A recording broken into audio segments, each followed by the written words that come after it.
toutes et tous et bienvenue sur le podcast de la mort et du deuil, le podcast qui offre une bulle de réconfort à tous les endeuillés. Je suis Tiffany, accompagnante professionnelle du deuil et je réalise ces épisodes aux côtés d'Elsa, ingénieure du son.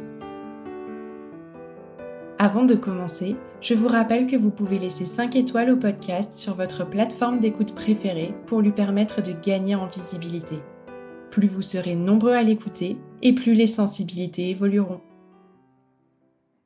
À l'approche du 15 octobre, journée mondiale de sensibilisation au deuil périnatal, nous avons souhaité mettre en lumière ce vécu si particulier dont nous avons encore peu parlé par ici. Le deuil périnatal, c'est le fait de perdre son bébé durant la grossesse ou au cours des semaines suivant l'accouchement. C'est un deuil intime, multiple, mais aussi une effraction de la mort au cœur même de la vie. Un deuil encore trop souvent incompris.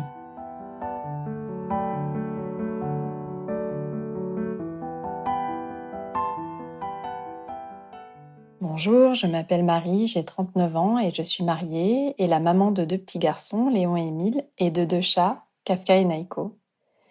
Après de nombreuses années à Lyon, je vis actuellement près de Clermont-Ferrand. Je suis directrice artistique à mon compte. J'accompagne des professionnels à créer leur univers de marque.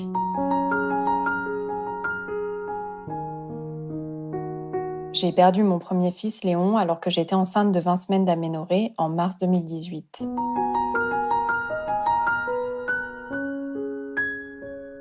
J'ai toujours voulu être maman. Lorsque j'ai rencontré mon conjoint, on a tout de suite parlé d'avoir des enfants, mais on s'est vraiment laissé le temps de vivre notre relation et d'en avoir pleinement envie tous les deux. Du coup, en 2014, j'avais 30 ans et on s'est sentis vraiment prêts. Je suis tombée enceinte en mai 2016. On était super heureux et on l'a tout de suite annoncé à nos familles. Malheureusement, à la première échographie, on nous a annoncé que nos 2 petits embryons ne pourraient pas continuer de vivre et que la grossesse ne serait pas évolutive. Ça a été un véritable choc pour nous. J'ai dû subir une interruption médicale de grossesse. J'ai vécu ce moment comme un vrai deuil. Je me suis sentie très seule, d'autant que mon conjoint, lui, voyait plutôt cette grossesse comme un essai manqué, alors que moi, je m'étais sentie tout de suite très investie.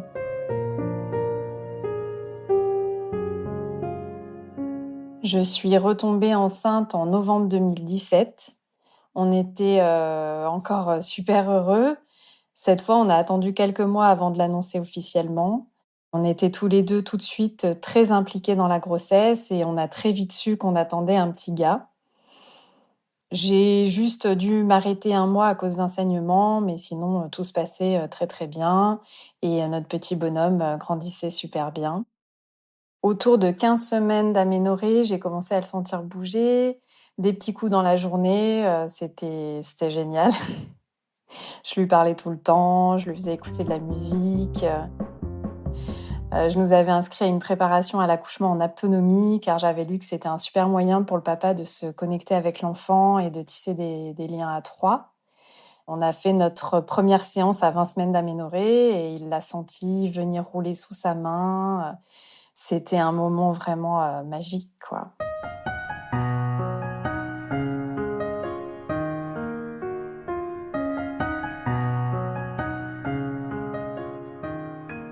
Le 18 mars 2018, un dimanche, à 4 heures du matin, j'ai été prise de violentes douleurs au ventre. Je suis allée m'allonger sur le canapé et j'avais tellement mal que je me disais si c'est ça les contractions, c'est franchement au-delà de tout ce qu'on a pu me raconter. Vers 6 heures, mon conjoint m'a rejoint, il était super inquiet et je suis pas du genre à me plaindre facilement, mais là, je lui ai dit que ça allait vraiment pas et qu'il fallait appeler une ambulance. Il a appelé le SAMU. Moi, je n'arrivais même pas à parler tellement la douleur me coupait le souffle. Et le médecin de garde nous a dit que je faisais une gastro, qu'il fallait que je boive de l'eau sucrée. Donc non, je faisais pas du tout une gastro. On a dû appeler plusieurs fois le SAMU, en fait, qui à la fin nous a redirigés vers notre maternité. Et à la maternité, quand on a un petit peu raconté ce qui se passait, ils nous ont dit de venir immédiatement. Mon conjoint m'a transportée avec l'aide d'un voisin parce que je m'évanouissais sans arrêt. Et à la maternité, la gynécologue obstétricienne de garde m'a fait une échographie vaginale et nous a confirmé que notre petit bout allait vraiment super bien. Puis elle a posé une sonde écho abdominale sur moi et là, elle a blanchi et elle a compris que je faisais une hémorragie interne.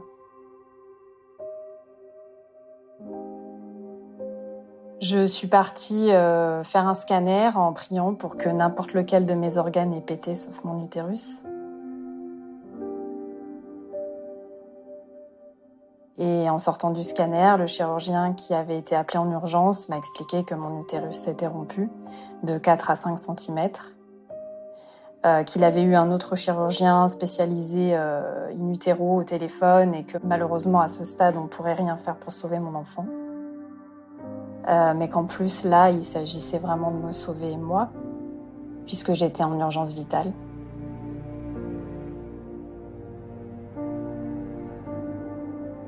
Le soir même, la cadre de la maternité est venue me voir. Elle a pris le temps de m'expliquer avec beaucoup de douceur et de clarté tout ce qu'on pouvait faire pour notre enfant. Aller le voir autant de fois qu'on le voulait, récupérer son corps pour l'enterrer, lui donner un prénom, le porter sur un livret de famille. Elle m'a dit « Vous devriez aller le voir, il est vraiment très beau ». Le soir, j'ai demandé à ce qu'on m'apporte ces petites empreintes et puis la nuit m'a soufflé son prénom. Et le lendemain, j'ai demandé à ce qu'on m'apporte un fauteuil roulant. L'infirmière était un peu décontenancée parce que je sortais d'une césarienne très lourde. Je lui ai dit « Je me lève et je vais voir mon fils ». Et effectivement, il était très très beau. Je n'oublierai jamais cette première image que j'ai de lui. Les sages-femmes avaient replié un peu ses jambes, il y avait une main qui était placée sur son cordon.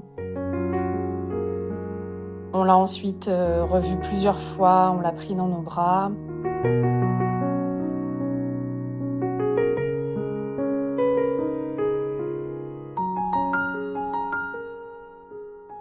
J'ai hésité à le prendre en photo et puis je me suis dit non mais t'es bête, si ton fils était en vie, c'est la première chose que tu aurais faite, donc il n'y a pas de différence. Les sages-femmes lui avaient fabriqué un petit bonnet et une layette avec les moyens du bord, mais la toute première fois, elles n'avaient pas eu le temps de le préparer, et c'est tant mieux parce qu'on l'a vu nu comme s'il venait de naître en vie. Et d'emblée, j'ai trouvé qu'il ressemblait beaucoup à son papa. On a fait faire un livret de famille, puis mon conjoint m'a demandé si j'étais OK pour qu'on organise une bénédiction. On a donc organisé une magnifique cérémonie avec nos familles et nos amis proches. On leur avait demandé de venir habillés en couleur pour célébrer aussi la vie de notre bébé et pas que sa mort. Et je n'avais jamais vu certains de mes proches avec un visage aussi triste. Beaucoup se sont écroulés dans mes bras. Ça a été très éprouvant pour moi parce que je sortais à peine de l'hôpital. J'avais préparé un texte qui racontait l'histoire de Léon à la manière d'un conte. J'ai trouvé la force de le lire en pensant à lui. Le prêtre a été formidable, d'une grande douceur, d'une grande compréhension. Il nous a laissé choisir nos musiques, on a même fait résonner du Oxmo Puccino dans l'église.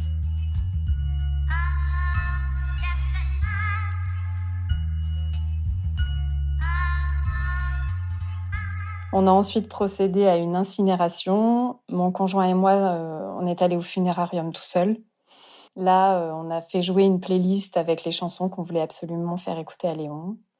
Et pour l'anecdote, la toute première chanson, la personne des pompes funèbres s'était trompée de version et on a eu le droit à un remix électro détonnant. Du coup, on s'est mis à rire tous les deux dans le funérarium. C'était très étrange et en même temps, ça nous a fait un bien fou. Et c'était la toute première fois que je riais depuis la perte de Léon. Ensuite, on est allé boire un verre et manger avec nos amis, notre famille.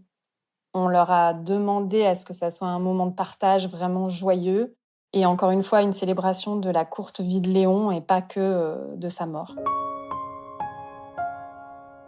Une semaine plus tard, nous avons fait placer les cendres de Léon dans un caveau familial. J'ai proposé à mon conjoint qu'il repose avec mes arrière-grands-parents et ma tante qui est décédée à 1 mois de vie. Et le cimetière est juste à côté de l'endroit où on avait prévu de se marier. Donc je trouvais que c'était aussi très beau qu'il soit sur notre lieu symbole d'amour. Là aussi, on a fait une petite cérémonie avec des lectures de poèmes, de textes, des musiques. J'en ai profité pour reconnaître devant mes proches tous les enfants qui n'avaient pas pu l'être dans notre famille et leur redonner une place. Et pour moi, ce moment a marqué une grande réparation dans nos lignées familiales. Dès le moment où on a perdu Léon, mon conjoint et moi, on n'a pas eu besoin de se concerter. On a accueilli tout ce qui se présentait à nous. On a pleuré à l'infini, on a pris des fous rires, on a accueilli les gens, on les a embrassés, on leur a dit qu'on les aimait. Le seul truc sur lequel on était très ferme, c'est qu'on se refusait à rentrer dans le tabou qui entoure la perte d'un bébé avant terme. Donc pour nous, il n'y avait pas de débat, il avait été avec nous, on l'avait senti, on lui avait parlé, il avait existé, point barre. Ceux qui ne voulaient pas reconnaître ça ne feraient plus partie de notre sphère intime. Mais au final, la plupart des gens ont été extrêmement bienveillants avec nous et on voyait bien qu'en parlant de notre épreuve avec beaucoup de sincérité et de naturel, en fait, il n'y avait pas de gêne. Beaucoup se sont mis à nous raconter et me raconter par la suite une épreuve similaire. Et malheureusement, beaucoup n'avaient pas pu ou ne s'étaient pas autorisés à en parler. Donc là aussi, notre écoute, elle a libéré et elle a pansé les plaies d'autres personnes.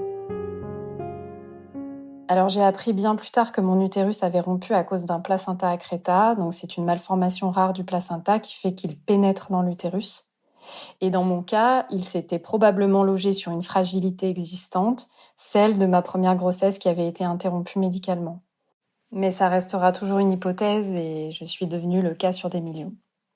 Quand j'ai appris ça, j'ai commencé à me dire « et si, nanana, et si ?» Et puis très vite, je me suis souvenue de ce que m'avait dit le gynécologue obstétricien qui me suivait. « Plus vite vous comprendrez que vous n'y êtes pour rien, plus vite vous chasserez une potentielle culpabilité, plus vite vous irez mieux. » Alors j'ai décidé que la culpabilité, le sentiment d'injustice, la colère s'arrêtaient là. Que je voulais garder de mon fils uniquement les sentiments d'ouverture à la vie, de joie, de connexion aux autres, que j'avais aussi ressentis. Et dans sa mort, il avait su me montrer à quel point la vie était pleine de poésie et je ne voulais garder que ça.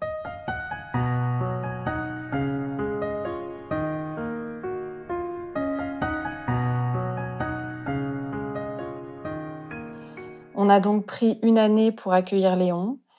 On a fait tout ce qu'on nous a offert de faire, tant d'un point de vue administratif que symbolique. On a planté des arbres, on a gravé son prénom, on a fait un voyage, on a grimpé une montagne. On a aussi beaucoup pris soin de nous, thérapie, acupuncture, hypnose, mais aussi tout un travail transgénérationnel qui m'a énormément aidée à remettre du sens sur cette épreuve qui, a priori, n'en avait pas. J'ai beaucoup écrit, notamment de la poésie, et ça m'a permis de vraiment sublimer cette épreuve, mais aussi de retoucher du doigt qui j'étais vraiment au fond. Aujourd'hui, je suis très apaisée par rapport à la mort de Léon. Je n'en veux à personne, je ne m'en veux pas, j'ai accepté que cette épreuve était la mienne. Et je crois que tout ce que nous avons fait y est pour beaucoup. Bien sûr, il y a des moments où, sans prévenir, je suis prise d'un chagrin infini, où j'ai l'impression que mon corps se rouvre en deux, qu'on m'arrache une partie de moi. Mais ces moments sont rares maintenant.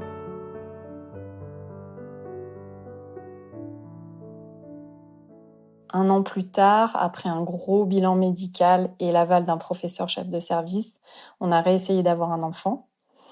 Et après une grossesse à très haut risque où j'ai été suivie comme du lait sur le feu, mais qui s'est super bien passée, j'ai donné naissance à un second petit garçon qui s'appelle Émile. Dans quelques jours, il fera sa toute première rentrée des classes. C'est un moment que j'attends avec beaucoup d'impatience et d'excitation. Parce que quand on désire un enfant, souvent on visualise cette image. Et en même temps, je sais que ça va être dur parce que je vais me dire, voilà encore quelque chose que Léon n'a pas vécu. Mais dans ces moments-là, je me console toujours en pensant que Léon est en train de veiller sur son frère et que grâce à lui, tout se passera bien.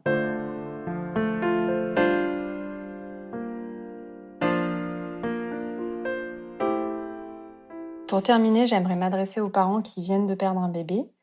Que vous l'ayez perdu à quelques semaines, au terme de la grossesse ou un peu après la naissance, je tiens à vous dire que votre chagrin est légitime, que d'autres sont passés par là et vous comprennent, et que vous avez pleinement le droit de faire exister votre enfant de quelque manière que ce soit. Ne laissez personne vous dicter votre conduite, vous dire ce que vous devez penser, ressentir, etc. Vous, les parents, vous êtes les personnes qui savent véritablement ce qui est important pour vous et pour votre enfant. Laissez-vous porter par votre instinct, vos tripes, écoutez votre cœur pour prendre vos décisions.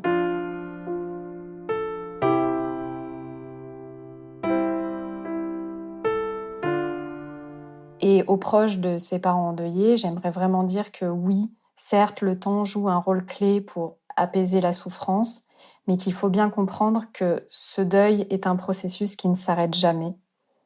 On ne fait pas son deuil comme on peut entendre souvent au sens où le deuil aurait une fin en soi.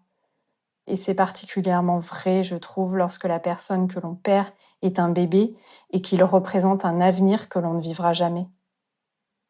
La meilleure manière de soutenir un proche dans cette situation, c'est de reconnaître pleinement l'enfant perdu, d'avoir un mot gentil aux dates anniversaires, par exemple, comme vous l'auriez fait s'il avait été en vie, mais aussi de comprendre que la douleur peut leur revenir comme un boomerang. Et finalement, votre bienveillance, c'est un effort de chaque jour. Merci pour eux.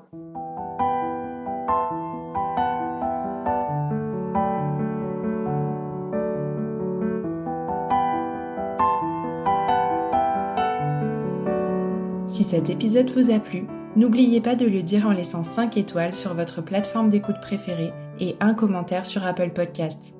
Vous permettrez ainsi sa mise en avant et la suggestion à d'autres auditeurs. Vous pouvez aussi nous aider à financer le matériel, les frais d'hébergement et tout le temps alloué à ce projet en faisant un don sur mon site web www.lesenvolés.com dans l'onglet Le podcast.